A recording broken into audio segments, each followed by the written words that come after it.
Assalomu alaykum va rahmatullohi va barakatuhu. Hurmatli ustozlar va qarindoshlar, hammanglarga Allohning rahmati, salomi, barakati bo'lsin. Alloh subhanahu va taolo har birimizni har joyda xotirjam salomat qilsin. Bugungi tafsir darsimiz Baqara surasi 142-oyatdan 146-oyatgacha. A'udhu billahi minash shaytonir rojim.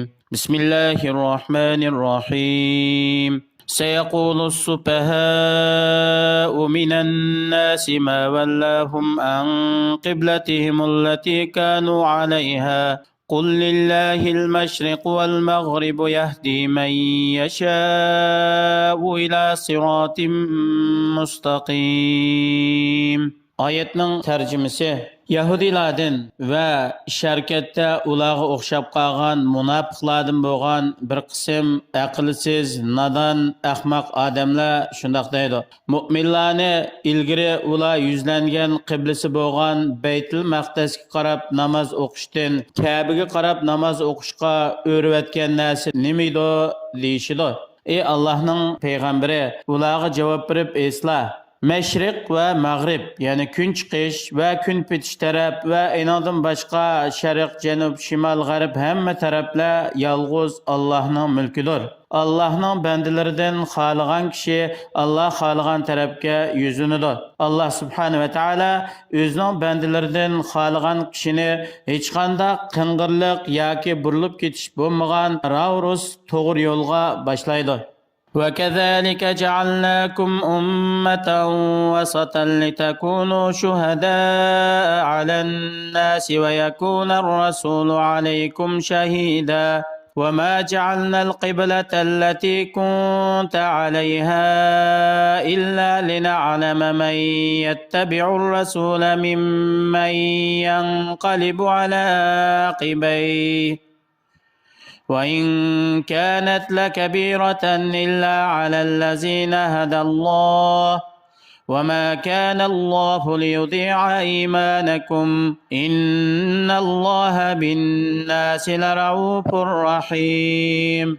Biz sizlar rozi bo'ladigan qiblaning tarafiga yuzlandirganga o'xshash sizlarni barliq ummatlarning orasida o'ttirhal to'g'ri yo'l tutmaydigan bir ummat qildik. Ya'ni aqidada, ibodatda, muomala, har shayda o'ttirhal yo'l tutmaydigan bir ummat qildik.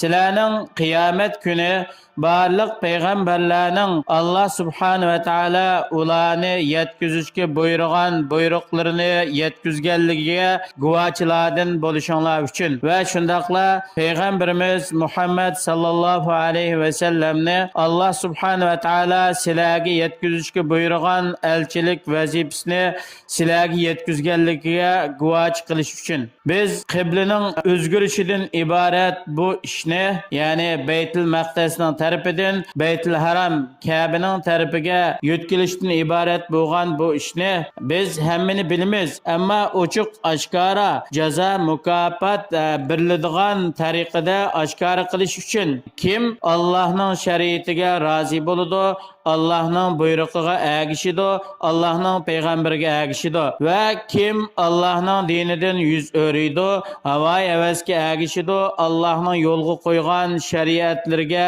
ergashmaydi, buni o'chlash uchun haqiqatan Baytul Maqdasdan Ka'baning tarafiga qiblaning o'zgarishi ba'zi bir insonlarga, ya'ni iymoni ojiz bo'lgan yoki yahudi nasoralardan iborat yoki qalbida nifoq bo'lgan kishilarga bak ig'ir keldi.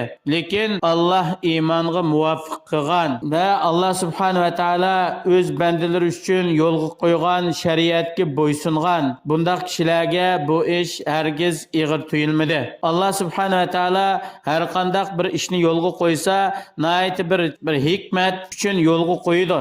Alloh subhanahu va taolo sizlarning iymoninglarni va qilgan yaxshi amallaringlarni hargiz bekor qilib o'tmaydi. Buning jumlasidan sizlarning qibla o'zgarishdan ilgari Baytul Maqdasga qarab o'qigan namozinglarni, uning savobini Alloh hargiz zayo qilib o'tmaydi. Haqiqatan Alloh subhanahu va taolo insonlarga bek kuyimchandir, mehribondir. Ularga hargizmo dinda qiyin mushaqqat ishni qilmaydi. Ularning qilgan amallarining savobini zayo qilib o'tmaydi. قد نرى تقلب وجهك في السماء فلنولينك قبلة ترضاها فول وجهك شطر المسجد الحرام وحيث ما كنتم فولوا وجوهكم شطره وإن الذين أوتوا الكتاب ليعلمون أنه الحق من ربهم وما الله بغافل عما يعملون. Ey Allah'ın peygamberi, hakikaten biz senin asmanın tarafiga qaraganligingni bilitdik. Yani şu qibla to'g'risida bir vahiy chiqib qolamdiki deb vahiyni kuzatib osmonga qaraganligingni bilitdik. Biz yani patqina sen yaxshi ko'radigan qiblaning tarafiga qiblani o'zgartib beramiz va sizlar rozi bo'ladigan va siz yaxshi ko'radigan qiblaning tarafiga yuzlanisizlar. U bo'lsa-mu Baytullohil Haram, yani Kabe musharrafidan iborat Kabening tarafiga yuzlanisizlar. Beytul Maqdisning o'rniga. Ey Allohning payg'ambari, sen namoz o'qigan vaqtingda yuzingni Makka mukarramadagi Allohning baytining tarafiga qaratqin.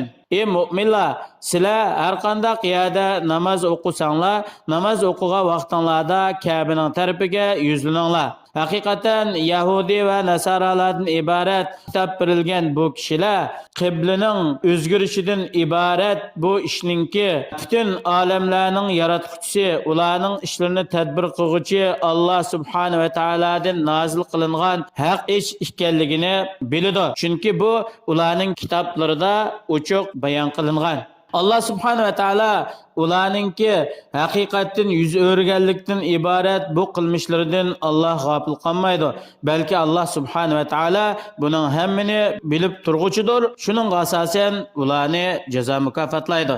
ولئن أتيت الذين أوتوا الكتاب بكل آية ما تبعوا قبلتك وما أنت بتابع قبلتهم وما بعضهم بتابع قبلة بعض ولئن اتبعت أهواءهم من بعد ما جاءك من العلم إنك إذا لمن الظالمين. Ey Allah'ın peygamberi, Allah bilen qasam, agar sen Yahudi Nasaralardan iborat Allah tarafdan kitap berilgan aşu kishilarga qiblaning o'rilganligining haqiqat ekanligini isbotlaydigan dalil paketlarni birga ilib kelsangmi, ular hargiz sen yuzlangan qiblaga, ya'ni Baytulloh Haram tarafga yuzlanmaydi. Bu nimadan desa, ularning sen apkagan haqiqatga gadankashlik qilishi va uningga agishdan takabburlik qilishidan iborat. Va shundaqla senmo Alloh subhanahu va taolo seni ularning qiblasi bo'lgan Baytul Maqdisdan Kabening tarafiga yuzlandirgandan keyin ularning qiblasiga agashmaysan. Shundaqla ularning ba'zisining qiblasiga yuzlanmaydi. Chunki har biri ulardan Yahudilar Xristianlar Yahudilarni bir-birini kafirga chiqaradi. Agar farzan sen qibla to'g'risida va yoki qibladan boshqa Allohning shariat va ahkomlari to'g'risida Alloh subhanahu va taolodan sana shak shubisiz to'g'ri bir ilm, ma'rifat kelgandan keyin ularningki havoyi havas qarashlariga agishib ketib qolsang, u vaqtida sen havoyi havasga agishib haqiqatni tark qilish bilan o'z nafsiga zulm qilganlarning qatoridan bo'lib ketsan. Bu payg'ambar alayhisolamga qilingan xitob bo'lib, bu g'ayri dindagilarningki havoyi havas fikr qarashlariga agishib ketishning intayin qabih xatolik ish ekanligini bildirdi. Alloh subhanahu va taolo payg'ambarimiz sollallohu alayhi va sallamni bunday ishlardan saqlab qolgan. Bu oyat payg'ambar alayhisolamdan keyin ummatlarga bo'lgan bir ogohlantirishdan iborat. Yani ularni sizlar hargiz, yani qiyomatgacha Yahudilar, Xristianlarning fikr qarashlari, havoyi havaslariga hargiz agashmanglar.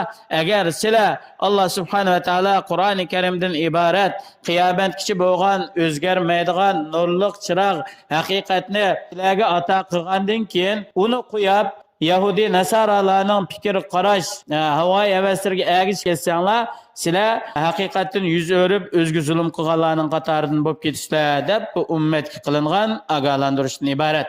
Yuqorida tilovat qilingan oyatlardan ilingan foydalar Birinchisi, Allohninki ahkomlari va shariatlariga qarshi chiqish, buningdan yuz o'rish va uning maqsadlaridan g'afil qilish bo'lsa, insonning bir aqlsizligi, döt nodonligining ifodasidir. Shundaqla mushu ummatninki, ya'ni payg'ambar alayhisolamning ummatininki intayin sharaflik va martabasi yuqori bir ummat ekanligi. Alloh subhanahu va taolo bu ummatni maqtadi va buni boshqa ummatlarning orasiga bir o'ttirhal yo'l tutadigan, chekdan oshirib o'tmaydigan, sal qaramaydigan, o'ttirhal yo'l tutadigan bir ummat deb sifatladi. Bu oyatdan chiqadigan yana bir foyda nima desa, ahli kitoblarning havoyi havas fikr qarashlariga agishdan aga bo'lish. Chunki ular haqiqatni to'nigandan keyin haqiqatdan yuz o'rgan kishilar, haqiqatdan yuz o'rgan kishilarga hargizmo hech qanday bir ishda agishish to'g'ri bo'lmaydi. Oyatdan chiqqan yana bir foyda nima desa, Alloh tarafdan, ya'ni payg'ambar alayhisalom hayot bo'lgan davrida Alloh tarafdan vahiy tushayotgan vaqtlarda islom dinida ba'zi shariat ahkomlarininki amaldan qoldirishininki to'g'ri bo'ladiganligi. Ya'ni qibla masalasidami Baytul Maqdasga qarab namoz o'qish amaldan qoldirilib, uning o'rniga Baytul Haram Ka'baning tarafiga yuzlanishdan iborat hukm bayon qilinganiga o'xshash.